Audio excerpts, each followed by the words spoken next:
Waalaikumsalam warahmatullahi wabarakatuh. Siang. Bagaimana kabarnya Bu? Alhamdulillah sibuk. Iya ya. Ibu, ini mohon waktunya sebentar. Nanti mungkin saya akan mengajukan beberapa pertanyaan Bu terkait Kementerian Kesehatan, utamanya Direktorat SKK ya, di mana di tempat saya bekerja. Dan kebetulan di sini Bu Irma sebagai mentor saya juga ya Bu ya untuk latsar kali ini. Gitu. Ya. Mungkin bisa diperkenalkan dulu Bu profil singkat Bu Irma ini. Oke, baik. Terima kasih Mbak Vina. Nama saya Irma Gusmirati. Saya JFT Admin Kesmadia. Saat ini mungkin diamanahi ya menjadi Ketua Tim Kerja Respon KLB Wabah di pintu masuk dan wilayah. Saya sudah 15 tahun lah di Kemenkes. Jadi sudah cukup lama ya Sudah. di Kemenkes Sudah lama, udah ubanan ya. Dengan sepak terjangnya selama 15 tahun ini pasti banyak pengalaman ya Bu ya di Kementerian Kesehatan. Oke Bu, selama di sini Bu, kira-kira peran Kementerian Kesehatan ini melalui Direktorat SKK itu apa saja sih Bu dalam hal pelayanan kepada masyarakat seperti itu? Pelayanan kepada masyarakat ya, Direktorat SKK ya. Jadi kalau misalnya Direktorat SKK itu melakukan pelayanannya itu di bidang ya surveillance dan kekarantinaan kesehatan. Kita melakukan pelayanan kepada masyarakat untuk mengurangi potensi-potensi akibat penyakit KLB dan penyakit infeksi emerging mulai dari pintu masuk hingga ke wilayah. Jadi di Direktorat SKK ini kan ada 4 tim kerja ya yang ada di bawah Direktorat SKK. Yang pertama adalah karantina kesehatan, yang kedua adalah surveillance kewaspadaan dini, yang ketiga adalah penyakit infeksi emerging, yang keempat adalah respon KLB wabah di pintu masuk dan wilayah. Keempat tim kerja itu saling bersinergi dalam melakukan upaya pelayanan pada masyarakat dalam mengurangi potensi-potensi KLB wabah yang akan terjadi. Yang pasti karantina kesehatan kan pasti ada di pintu masuk, kita dengan BKK-nya mereka akan mengawasi pelaku perjalanan ya yang dari luar negeri maupun dari dalam negeri yang lewat di bandara maupun pelabuhan maupun PLBDN gitu ya. PLBN. Nah itu mereka akan mengawasi masyarakat itu yang nantinya jika mereka bergejala akan ditangkap ya, misalnya diwawancarai oleh mereka, akan di contain sama mereka di pintu masuk. Sedangkan jika memang sudah masuk dan ada di wilayah, nah itu nanti kita akan bersinergi nih dari SKD, sistem surveillance kewaspadaan dini. Mereka punya aplikasi namanya SKDR. Mereka itu di SKDR itu kan ada di puskesmas, di rumah sakit semuanya. Nah itu akan memantau tren-tren penyakit potensial KLB yang ada di masyarakat. Nah jika memang sudah terjadi KLB, baru nanti kita akan bersinergi dengan tim kerespon untuk melakukan respon penanggulangan KLB wabah. Belum lagi nanti penyakit-penyakit infeksi emerging yang tadi dibilang ada tinker penyakit infeksi emerging ya. Jadi di situ nanti ada penyakit-penyakit yang datang dari luar negeri yang sebelumnya belum ada di Indonesia. Nah itu nantinya akan ditangani oleh tinker penyakit infeksi emerging. Jadi kita semuanya di Direktorat SKK itu melakukan pelayanannya itu untuk masyarakat supaya tidak terjadi atau tidak terkena penyakit yang potensi KLB wabah. Ada 24 sih yang kita pantau terus secara mandatory seperti itu. Oke, berarti peran Kemenkes di sini melalui Direktorat SKK ini cukup penting ya Bu ya, sangat penting ya, sangat krusial sih menurut saya. Dan terutama dalam hal penanggulangan penyakit melalui kewaspadaan dini dan respon ya, betul. Lalu apa saja sih Bu tantangan yang sejauh ini mungkin Ibu kan juga sudah lama di sini ya, tantangan-tantangan yang dihadapi untuk menjalankan peran tersebut sih Bu? Oke. Jadi kalau misalnya tantangan yang dihadapi ya, terutama dalam menjalani hal-hal tersebut, mungkin dari sudut pandang memang di Direktorat SKK, ya yang pasti di pintu masuk kita mendapatkan tantangan-tantangan, misalnya banyak nih pelaku perjalanan yang mereka lolos nih sampai masuk wilayah gitu ya. Nah kita sebenarnya sih nggak masalah dengan lolosnya itu, asal di wilayahnya juga kita terpantau di SKDR gitu ya. Kadang-kadang itu juga miss juga di SKDR. Nah itu bisa menjadi penyakit yang potensial KLB-nya bisa merebak di masyarakat. Terus yang kedua tantangan kita mungkin di sistem kewaspadaan dini dan respon.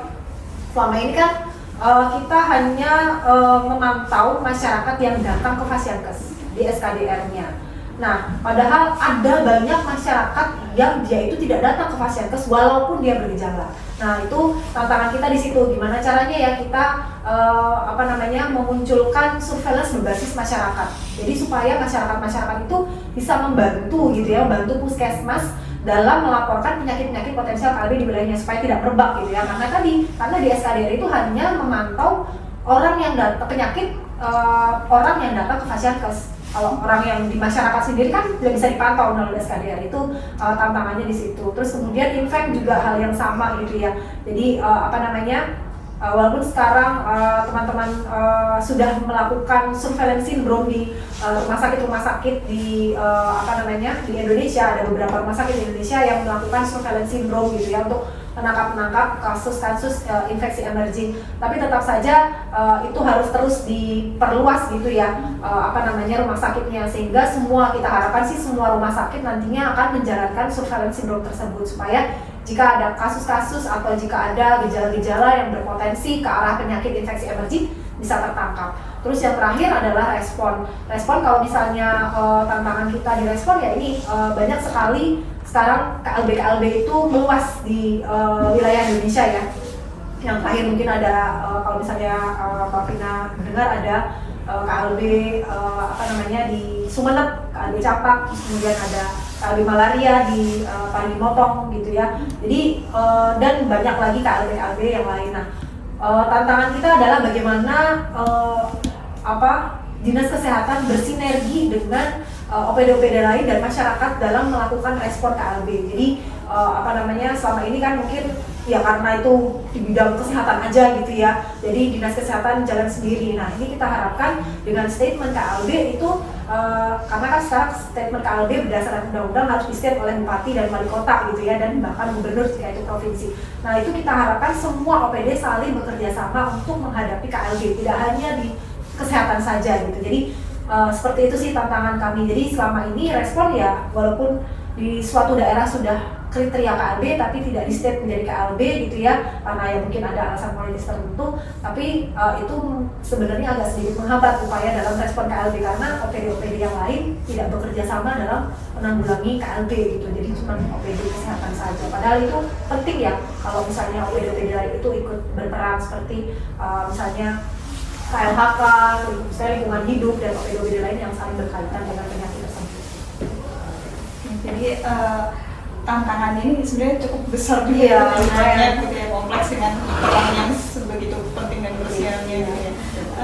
Kalau ada nggak Bu inovasi atau strategi yang mungkin saat ini juga sedang diupayakan oleh Kementerian Kesehatan, atau mungkin inovasi dari Ibu sendiri sebagai ketua tim kerja respon ya Bu ya, untuk menghadapi tantangan-tantangan tersebut?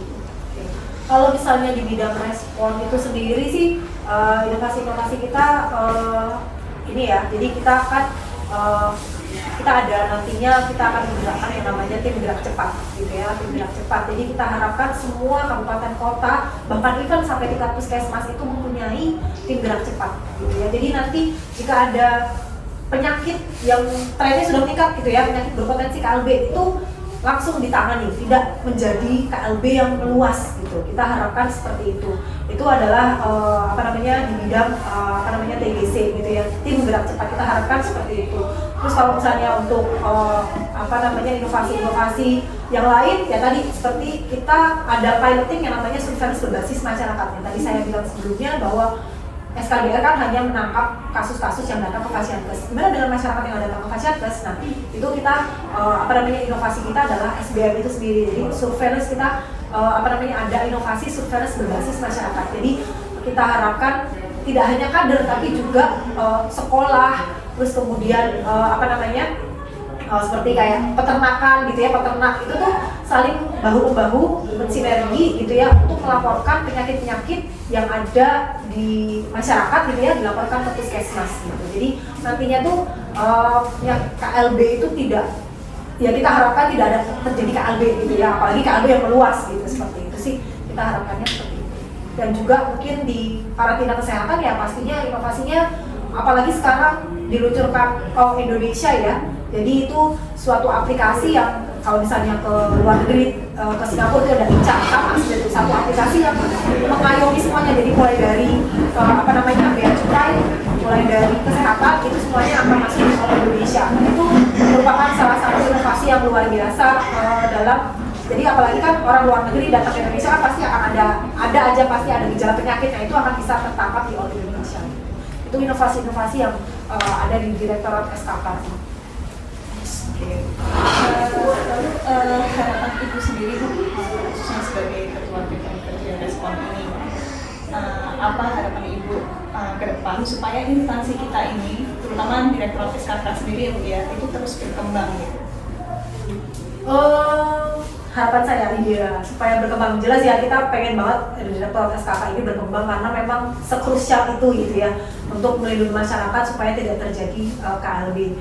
Ya harapan saya sih inovasi-inovasi yang ada terus ditingkatkan seperti tadi surveillance syndrome yang ada di beberapa rumah sakit ditingkatkan jadi seluruh rumah sakit sudah harus melakukan surveillance syndrome, dan juga SKDR juga walaupun semua puskesmas dan ada beberapa rumah sakit yang melapor, tapi kita harapkan semua fasilitas hingga bahkan mungkin sampai klinik-klinik gitu ya, klinik utama gitu ya, klinik utama BPJS gitu, itu juga melaporkan SKDR. Jadi makin banyaklah orang-orang yang tertangkap untuk kasus-kasus atau gejala-gejala yang berpotensi KLB.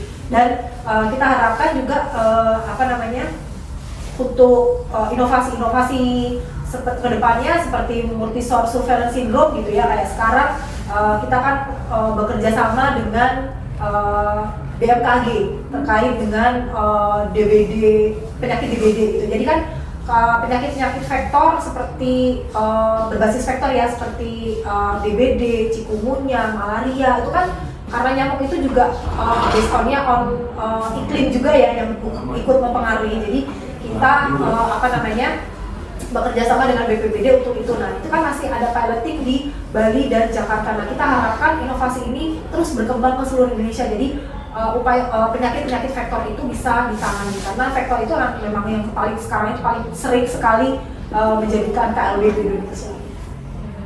Oke, baik, terima kasih Bu Irma atas waktunya, atas sharingnya gitu. Dari sharing ini saya jadi dapat banyak ilmu juga baru dari Ibu sebagai senior saya, sebagai mentor kami. Mudah-mudahan nanti dari sharing ini juga ini memotivasi saya dan teman-teman juga gitu untuk bisa terus berinovasi dan turut serta dalam menghadapi tantangan-tantangan tadi gitu ya, dan melaksanakan peran Kemenkes melalui Direktorat SKK. Terima kasih banyak Bu Irma.